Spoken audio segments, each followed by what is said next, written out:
नमस्कार दोस्तों, स्वागत है आपका हमारे YouTube चैनल ट्रेंडिंग जीके पे। देखिए फ्रेंड्स, आज की वीडियो में हम मूल अधिकारों से जुड़े हुए इम्पॉर्टेंट वन लाइनर्स को यहाँ पे कवर करेंगे। लास्ट वीडियो में हमने भारत में संघ और उसके राज्य के साथ साथ नागरिकता से जुड़े हुए प्रश्नों को देखा था। ये हमारे संविधान की 7वीं क्लास है। अगर आपने इससे पहले की क्लासेस को नहीं देखा है, साथ में मध्यकालीन इतिहास और प्राचीन इतिहास की क्लासेस भी अगर आपने अभी तक नहीं देखी हैं, आप उनको प्लेलिस्ट में जाके देख सकते हैं। तो चलिए दोस्तों, आज के वीडियो को शुरू करते हैं। आज का हमारा पहला क्वेश्चन है, मौलिक अधिकार संविधान के किस भाग में वर्णित हैं? तो मौलिक अधिकार किस भाग में है? भाग 3 में है। आर्टिकल 12 से लेकर 35 तक है। भारत के संविधान का भाग 3 किससे संबंधित है? तो भाग 3 आपके मूल अधिकारों से संबंधित है। ठीक है, मूल अधिकारों को सर्वप्रथम किस देश में संवैधानिक मान्यता प्रदान करी?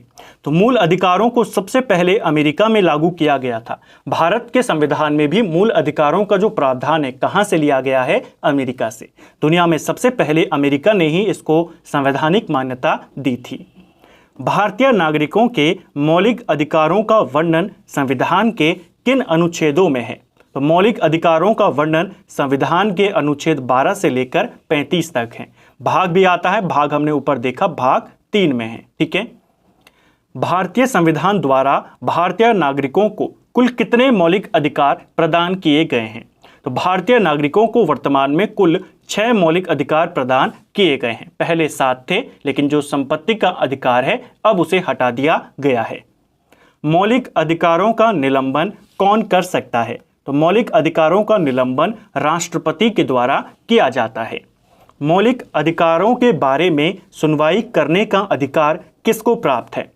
तो अगर किसी के मौलिक अधिकारों का हनन होता है तो वो किसके पास जा सकता है? तो वो सर्वोच्च न्यायालय के पास जा सकता है। ठीक है, आप सुप्रीम कोर्ट भी जा सकते हैं और हाई कोर्ट भी जा सकते हैं। सुप्रीम कोर्ट 32 के तहत, हाई कोर्ट 226 के तहत। भारतीय नागरिकों को प्रदान किए गए मूल अधिकारों को क्या निलंबित किया जा सकता है? तो बिल्कुल इनको निलंबित किया जा सकता है। जब भारत में इमरजेंसी लगी थी अनुच्छेद 352 के तहत इंदिरा गांधी के द्वारा, तब मूल अधिकारों का निलंबन किया गया था। मूल अधिकारों की संरक्षक कौन है? तो भारत में मूल अधिकारों का संरक्षक न्यायपालिका है, यानी सुप्रीम कोर्ट है। अमेरिका में भी कौन है? वहां का सुप्रीम कोर्ट। मूल अधिकारों पर आवश्यक प्रतिबंध लगाने का अधिकार किसको है? तो देखिए, किसको है प्रतिबंध लगाने का? निलंबन का अधिकार किसको है? राष्ट्रपति को। लेकिन अगर प्रतिबंध लगाना हो तो संसद को प्राप्त है। मौलिक अधिकारों का प्रमुख उद्देश्य क्या है? तो मौलिक अधिकारों का प्रमुख उद्देश्य है व्यक्तिगत स्वतंत्रता को सुनिश्चित करना। समानता का अधिकार भारतीय संविधान के किन 5 अनुच्छेदों में दिया गया है? तो समानता का अधिकार अनुच्छेद 14 से लेकर 18 में दिया गया है। ठीक है, जो 14 है आपका, 15 है, 16 है, 17 है और आर्टिकल 18। ये 5 आर्टिकल आपके किससे संबंधित हैं? समानता के अधिकार से। भारतीय संविधान के अनुच्छेदों में से कौन सा विधायन सत्ता पर पूर्ण नियंत्रण लगाता है? तो विधायन सत्ता पर, यानी कानूनी सत्ता पर पूरी तरीके से प्रतिबंध लगाता है आर्टिकल 14। आर्टिकल 14 कहता है कि कानून सबके लिए बराबर है, कानून के सामने सब बराबर हैं। भारतीय संविधान की अस्पष्टता उन्मूलन से संबंधित अनुच्छेद कौन सा है? तो कौन सा अनुच्छेद है जो अस्पष्टता का उन्मूलन करता है? तो वो है अनुच्छेद 17। ठीक है, भारत के संविधान का कौन सा अनुच्छेद प्रेस की स्वतंत्रता से संबंधित है? तो देखिए, प्रेस की स्वतंत्रता के लिए कोई अलग से आर्टिकल नहीं दिया गया है संविधान में, लेकिन इसे माना गया है कि यह अनुच्छेद 19 में ही समाहित है। प्रेस की स्वतंत्रता किस अधिकार में है? तो भाषण स्वतंत्रता, बोलने का अधिकार जो है 19(1) के तहत, उसी में शामिल है प्रेस की स्वतंत्रता। भारतीय संविधान का कौन सा अनुच्छेद व्यक्ति के विदेश यात्रा के अधिकार को संरक्षण प्रदान करता है? तो व्यक्ति के जो अपने अधिकार हैं, जैसे विदेश यात्रा का अधिकार, स्वच्छ वायु का अधिकार, कहीं भी घूमने का अधिकार, ये सारे जो अधिकार हैं व्यक्ति के जीवन से जुड़े हुए, वो सब आपके आर्टिकल 21 में है। खुद की मर्जी से विवाह करने का अधिकार, ये सारे अधिकार। ठीक है, ये सब किस में है? आर्टिकल 21 में। भारतीय संविधान के अनुच्छेद 25 का संबंध किससे है?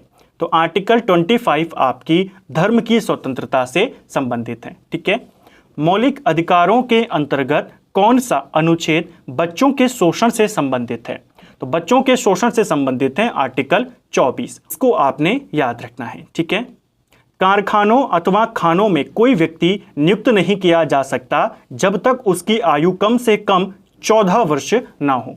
14 वर्ष से बच्चों को आप किसी भी कंपनी या कारखाने में नहीं रख सकते, यही कहता है आर्टिकल 24। संविधान के किस अनुच्छेद द्वारा सिखों को कृपाण धारण करना धार्मिक स्वतंत्रता का अंग माना गया है? तो ये माना गया है आर्टिकल 25 में। अभी हमने ऊपर देखा था ना, धर्म की स्वतंत्रता। तो हर किसी को आज़ादी है अपने धर्म का पालन करने का। सिखों द्वारा कृपाण धारण करने को भी धार्मिक स्वतंत्रता का अंग माना गया आर्टिकल 25 के तहत।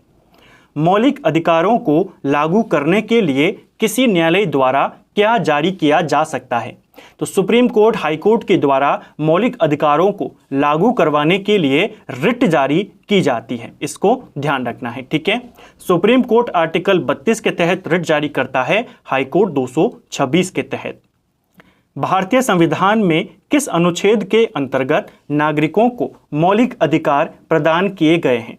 तो मौलिक अधिकार आपके आर्टिकल 12 से लेकर 35 के बीच में है। ठीक है। भारतीय संविधान में समता का अधिकार 5 अनुच्छेदों द्वारा प्रदान किया गया है। समानता का अधिकार किसमें है? आर्टिकल 14 से लेकर आर्टिकल 18 के बीच में। ठीक है। मौलिक अधिकारों के अंतर्गत कौन सा अनुच्छेद बच्चों के शोषण से संबंधित है? तो बच्चों के शोषण से संबंधित है आपका आर्टिकल 24। अभी हमने ऊपर देखा था कि 14 वर्ष से कम आयु के बच्चे से आप काम नहीं करा सकते। भारत के संविधान के अंतर्गत कौन सा अनुच्छेद कारखानों में बालकों के नियोजन का प्रतिबंध करता है? तो कौन सा है? Article 24, option D. इस सीरीज के माध्यम से आपके जो जीके के इंपॉर्टेंट क्वेश्चंस हैं, क्योंकि यहाँ पर आपका एक क्विक रिवीजन हो जाता है। ये जो क्वेश्चन है आपके मैक्सिमम किसी न किसी एग्जाम में आए हैं। तो जीके का, क्योंकि जीके बहुत बड़ा है, उसमें से अगर आपका सब्जेक्ट पूरा नहीं हुआ है, सिलेबस पूरा नहीं हुआ है, तो इस सीरीज के माध्यम से आपका जो इंपॉर्टेंट पोर्शन है वो सब आपका कवर हो जाएगा। और साथ साथ में मैं कोशिश करता रहता हूं कि इनसे रिलेटेड मैं आपको पूरी डिटेल भी दे सकूं, ताकि आपके कॉन्सेप्ट भी क्लियर होते रहें।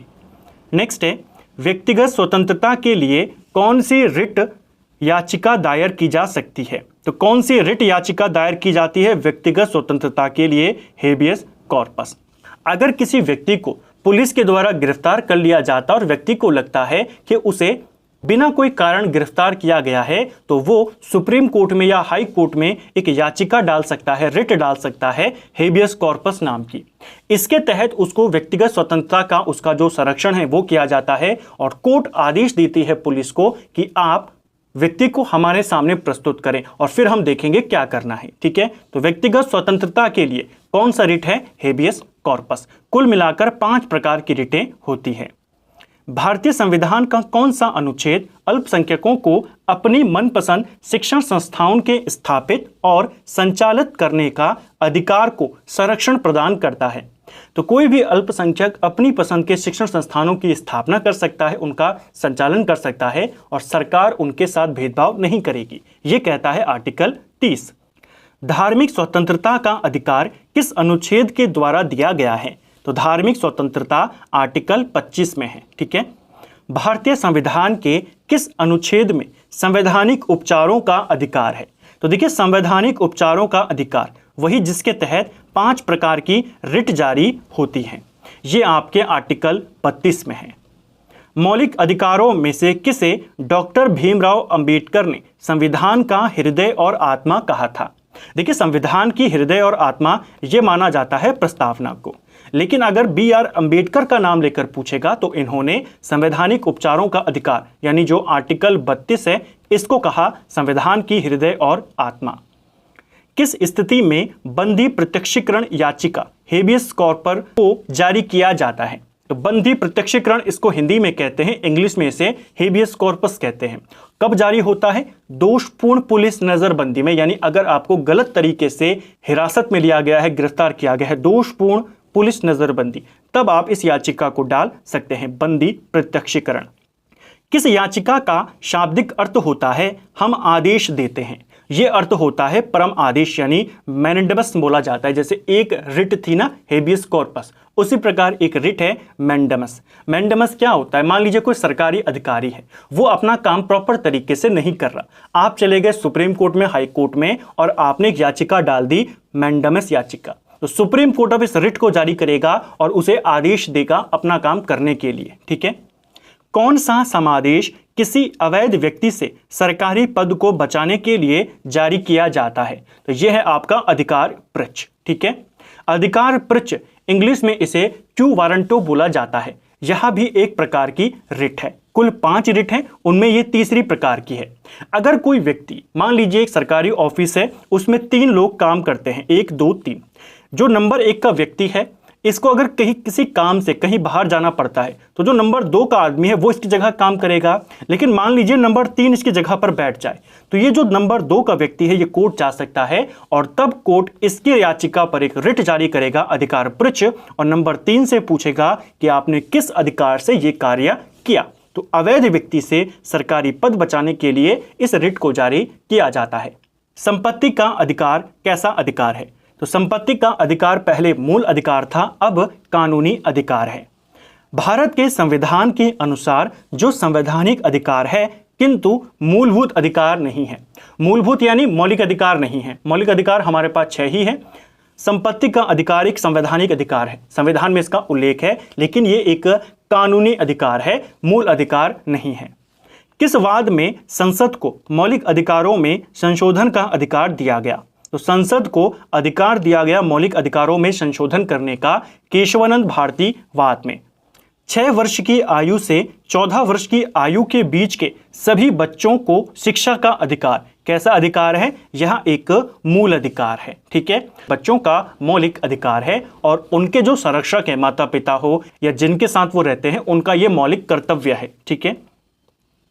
कौन सा मूल अधिकार नहीं है? तो ये वाला क्वेश्चन बहुत बार आता है। मूल अधिकार, संपत्ति का अधिकार अब नहीं है, ये एक कानूनी अधिकार है।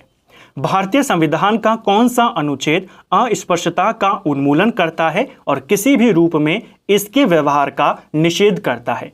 तो छुआछूत, अस्पृश्यता का उन्मूलन आर्टिकल 17 करता है।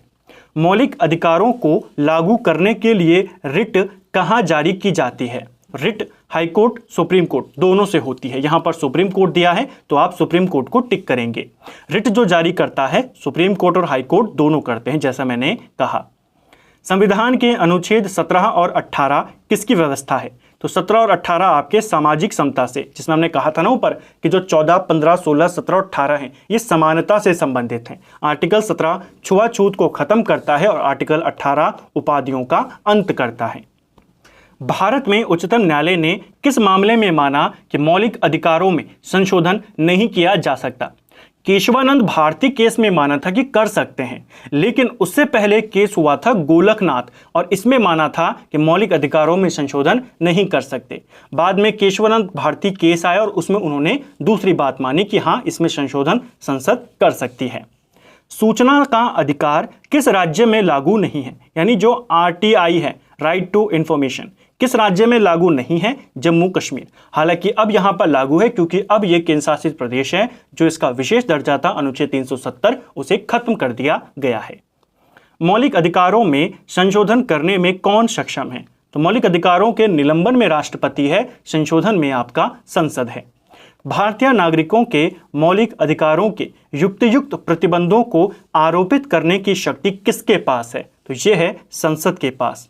किसी कैदी को न्यायालय के समक्ष प्रस्तुत करवाने के लिए किस रिट की आवश्यकता होती है? तो इसको ऊपर हमने डिटेल में समझा था कि यह रिट कब जारी होती है।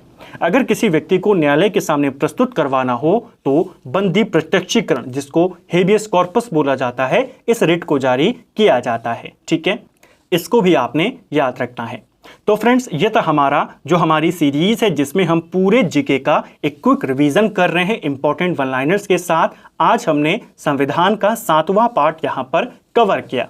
उम्मीद करता हूँ आपको आज का वीडियो पसंद आया होगा। अगर आपको ये वीडियो पसंद आया है तो वीडियो को लाइक करें। अगर आप चैनल पर पहली बार आए हैं, चैनल को सब्सक्राइब करें, दोस्तों के साथ शेयर करें, वीडियो आपको कैसा लगा कमेंट बॉक्स में हमें ज़रूर बताएं। Thank you friends.